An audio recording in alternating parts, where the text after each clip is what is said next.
buenas a todos. El día de hoy voy a hablarles sobre la cavidad abdominal, que es el espacio del cuerpo humano situado debajo del diafragma y encima de la entrada pélvica, que contiene la mayor parte de los órganos digestivos, como el estómago, del que les voy a hablar, el hígado y los intestinos, así como órganos como los riñones, el vaso y las glándulas suprarrenales.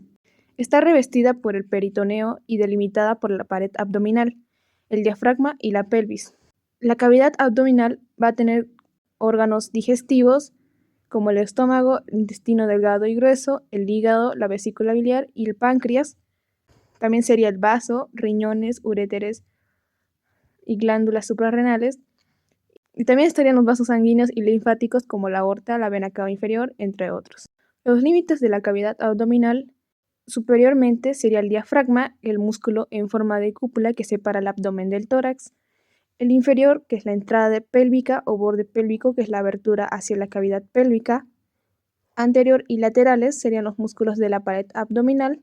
Y posterior, la parte de la pared posterior del abdomen. El abdomen va a tener varias capas, que son de exterior a interior. La primera capa sería la piel, que es la capa más externa y la protectora.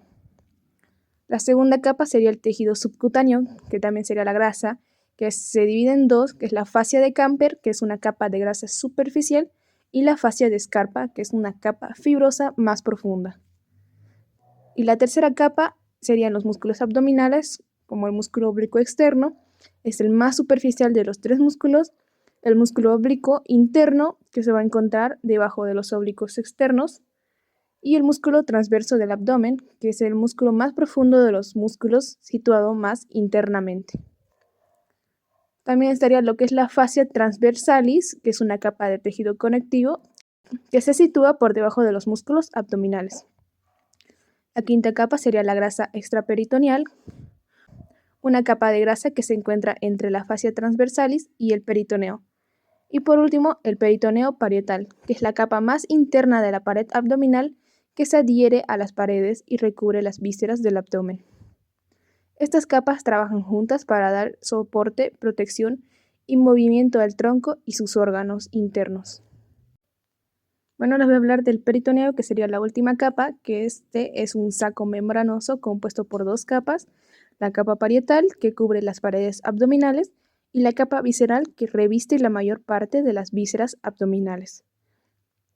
Entre estas capas hay un espacio delgado conocido como la cavidad peritoneal, la cual contiene una pequeña cantidad de fluido peritoneal debido a que las capas peritoneales son continuas entre sí.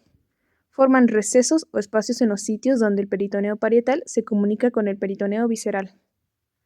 Algunos órganos como los riñones, glándulas suprarrenales y uréteres no están cubiertos de peritoneo visceral y por ende son llamados órganos retroperitoneales. El resto de los órganos están cubiertos en su totalidad por peritoneo visceral, denominándose órganos intraperitoneales.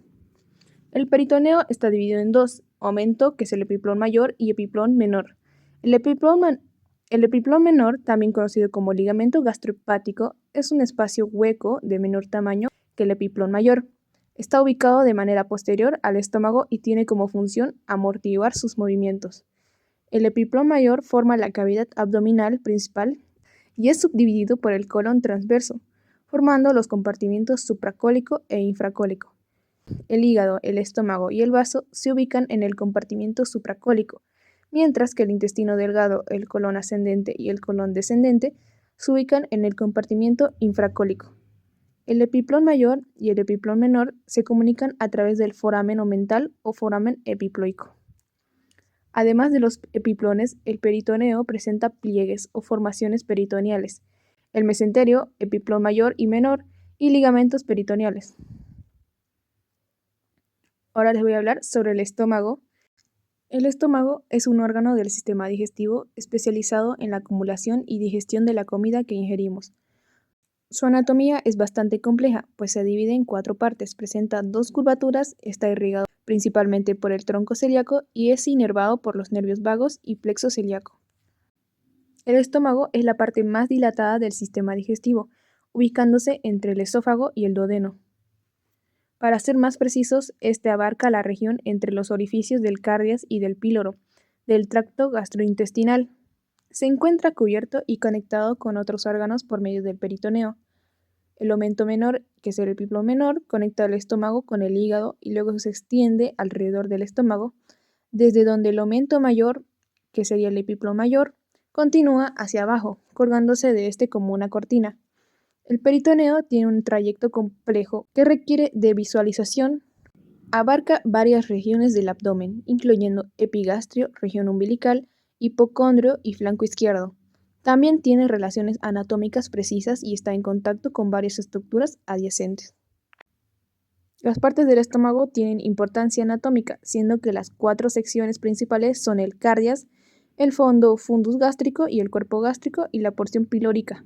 Como el nombre lo dice, el cardias está rodeado por el orificio del cardias o hiato esofágico, que es una abertura localizada en el diafragma en la unión del esófago y el estómago, permitiendo el paso del tubo digestivo de la cavidad torácica a la cavidad abdominal.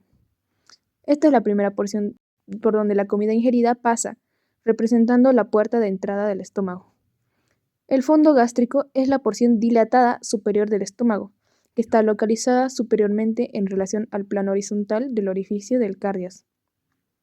Después se encuentra el cuerpo gástrico, que es la porción más grande de este órgano. Finalmente, la porción pilórica, que representa la puerta de salida del estómago, llevando su contenido hacia el duodeno. El píloro se divide en 2 partes, el antro pilórico, que está conectado al estómago, y el canal pilórico, que está conectado al duodeno.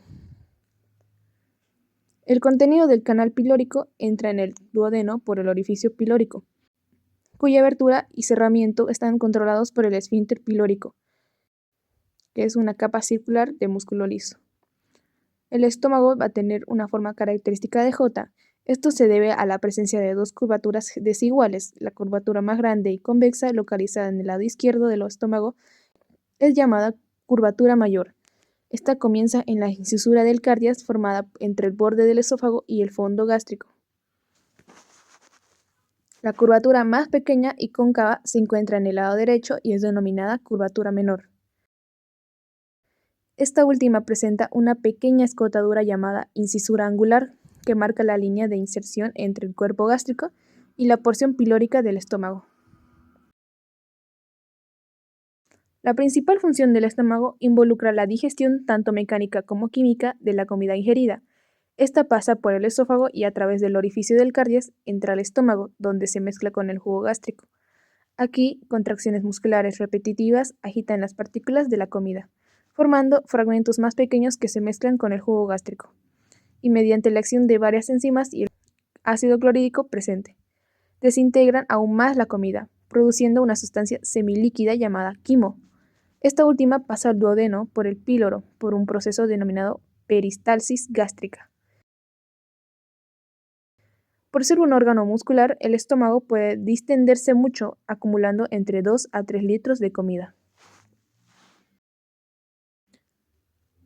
Adicionalmente, en cuanto a la digestión, este órgano también está involucrado en una pequeña parte de la absorción, especialmente en la absorción de agua, cafeína y una pequeña cantidad de etanol. El estómago también juega un papel importante en controlar la secreción y motilidad del tracto digestivo, liberando varias hormonas como gastrina, colecistoquinina, secretina y péptido inhibidor gástrico. Una correlación clínica sería la gastritis, que ocurre con el revestimiento del estómago, resulta hinchado e inflamado. La gastritis puede durar solo por un corto tiempo, que es la gastritis aguda, o puede perdurar durante meses o años, que es la gastritis crónica. Las causas más comunes de gastritis son ciertos medicamentos como ibuprofeno, consumo excesivo del alcohol y la infección del estómago por una bacteria llamada Helicobacter pylori. Cuando aparecen síntomas de gastritis, estos incluyen dolor o malestar abdominal y a veces náuseas o vómitos. El diagnóstico suele basarse en los síntomas, pero a veces el médico necesita explorar el estómago con una sonda flexible de visualización, que sería la endoscopía alta. Y el tratamiento consiste en la administración de fármacos que reducen el ácido gástrico y en ocasiones antibióticos. Eso sería todo. Gracias.